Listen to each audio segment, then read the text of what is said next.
Good evening, Bahamas, coming up tonight on our news. Prime Minister Minnis breaking his silence on the Chief Justice issue, but he says he's got bigger fish to fry. The Works Minister responds to those threats that were issued by the BPL unions last week. Workers at NIB staging a sit-out today. Find out the details straight ahead. Teenager faces murder charges in the magistrates' court. Stay tuned, we have the details.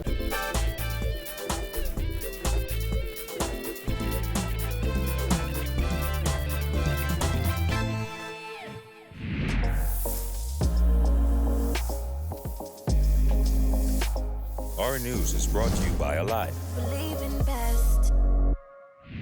Welcome to our news and thanks for joining us. I'm Christina Dragovich. Topping news tonight, Prime Minister Dr. Hubert Minnis is lost, according to Progressive Liberal Party leader Philip Davis, who questioned the accuracy of Minnis's assertion that $500 million is lost annually to corruption. Davis says he doesn't think Minnis understands much about this country's finances or the consequences of his words. Vonique Toot reports. PLP leader Philip Davis says it is ludicrous for Prime Minister Dr. Hubert Minnis to use a generic percentage given by world leaders to paint the Bahamas as corrupt.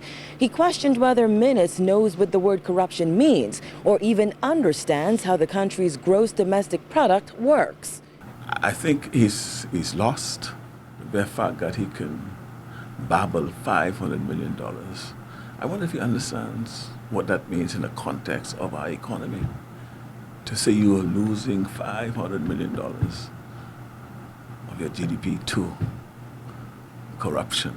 Does he appreciate what that translates into, the consequences of that? I don't think so. Upon his return from trips to Peru and London, Minnis told reporters that the Bahamas actually loses $500 million annually to corruption, instead of what he labeled the more conservative figure of $200 million that he gave last week.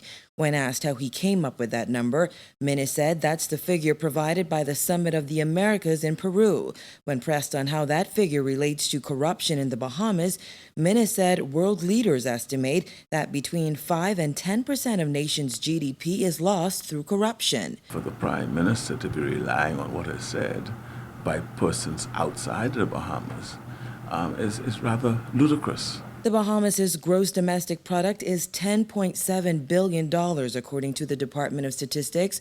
Minnis claims the loss of this money through corruption takes many forms, including if the government provides pens, papers, and clips and an employee takes them home. His being blinded by this word corruption, clearly he doesn't understand it.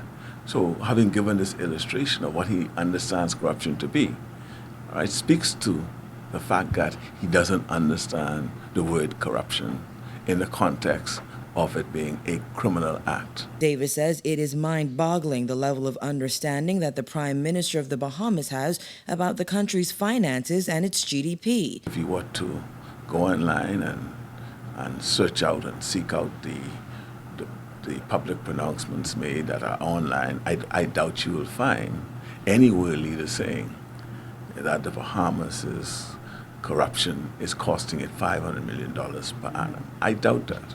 Now, it may have been said in the margins, but at the very least you would expect the Prime Minister to know more about his country than the foreign world leaders.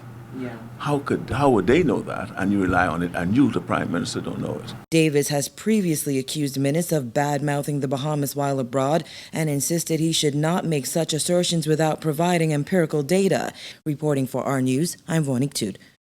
Well, amid growing calls from members of the judiciary for the Prime Minister to appoint a substantive Chief Justice, Dr. Minnis asserted on Sunday that he's more concerned about keeping the lights on. This despite the fact that the Bar Association has called on Minnis to make a decision long before Bahamas Power and Light unions made blackout threats. Jared Higgs tells us more. Prime Minister Dr. Hubert Minnis is insisting that the appointment of a substantive Chief Justice is not a priority, as he says the country has more pressing issues. This as acting Chief Justice Stephen Isaac serves in that role for the 8th time. Let me ask you a question. Which is priority to you? Your light going off or you getting a CJ? Which one is more important to you? No, I know what is more important to me. The light is more important to me. What is more important to you? Yeah, no. Take that out of the question. You would prefer your light go off or me take all resources and deal with it? Which is more important to you? Senior Magistrate Darren Sroll Davis called on his fellow jurists to abandon their post to protest government's failure to appoint someone. Weeks later, Minister of State for Legal Affairs Ellsworth Johnson called on the Prime Minister to fill the post and asserted that if it were a foreigner in the post, they would have been given a substantive role. However, Johnson later apologized both publicly and privately to the Prime Minister for speaking out of turn. Addressing the issue upon his return from trips to Peru and London, Minnis says according to the Constitution, he is well within his rights to take his time. Constitutionally, our Constitution is different from Jamaica. Constitutionally, I am totally correct in terms of an acting CJ. All right, the Constitution allows me a certain time frame, and it would be done within the time frame of the Constitution. Do you think you're trying to much political capital because you haven't appointed a CJ? Listen, I am not worried.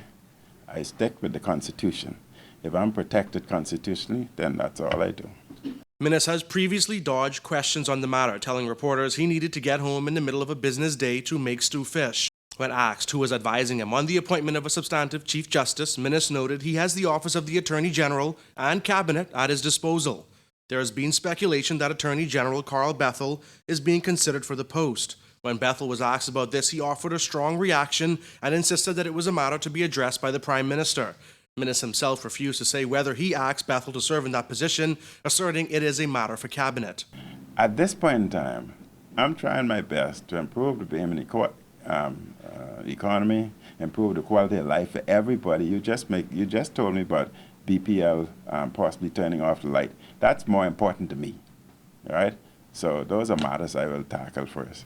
Bahamas Bar Association President Khalil Parker has also been critical of the government on this matter, calling it a brewing existential and constitutional crisis that has contributed to the support the FNM has lost since winning the 2017 general election. Reporting for our news, I'm Jared Higgs. In other news, full implementation of the long-awaited Freedom of Information Act will come in the next budget year, according to Attorney General Carl Bethel, who spoke with reporters on the sidelines of a FOIA implementation workshop held this morning. But it can't be done overnight. We have a target. We're aiming for sometime within the next budgetary year to be able to fully implement. A revamped version of the FOIA was passed under the Christie administration in February 2017, and there have long been calls for it to be fully enacted. The government is, however, seeking technical advice before full enactment. A consultant from Jamaica has been brought in to spearhead training exercises. Bethel stressed the complexities involved with full implementation and insisted it is not an easy process. The AG says training will be critical and will also call for additional funding. Finance Minister Peter Turnquest estimates training will cost close to $1 million. Full implementation is not a one-day experience. There has to be extensive training at every level in the public service and in civil society. Every single government administrator's office in every family island, no matter how remote, will have to have an information officer who has to be trained.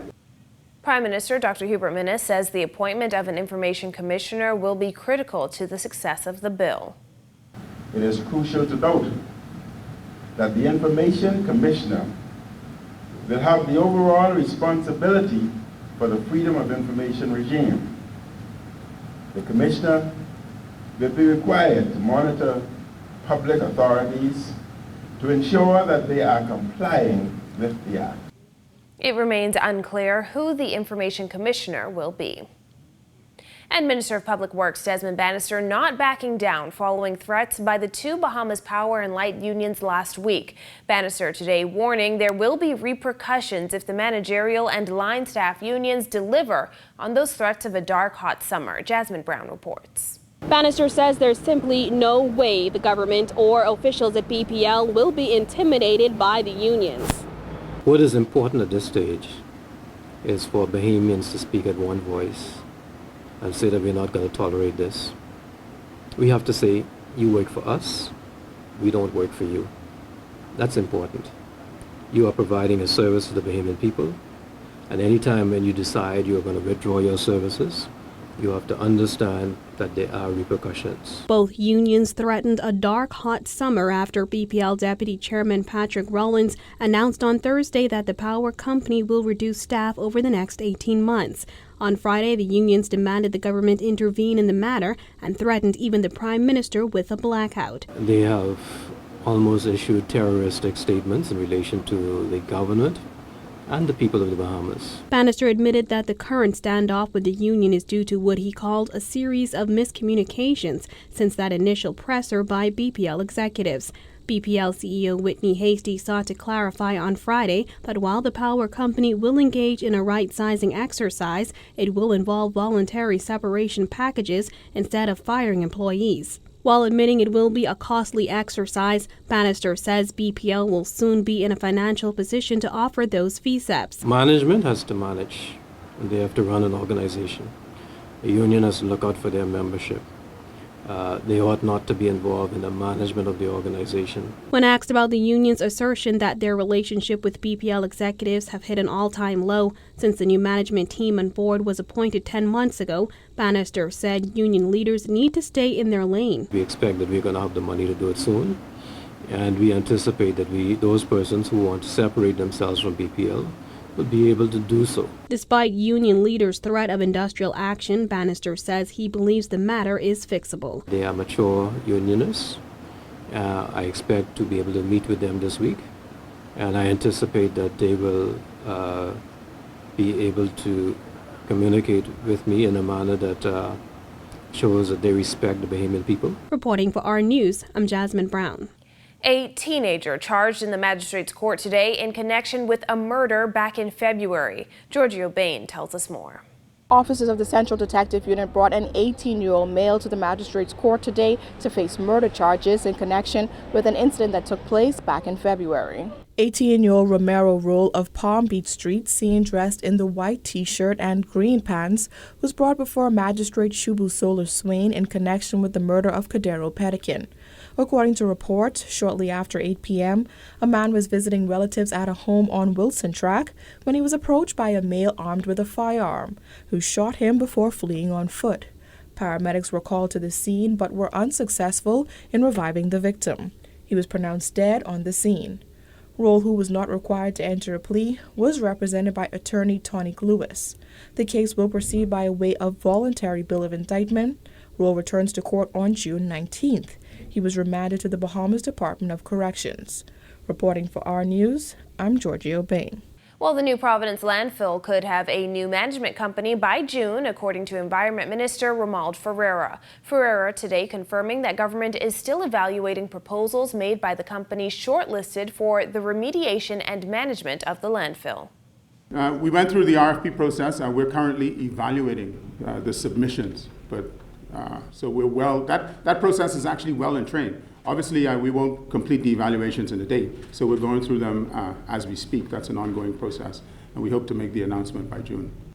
Back in February, Ferreira revealed that 7 companies had been shortlisted out of the 18 that completed proposals.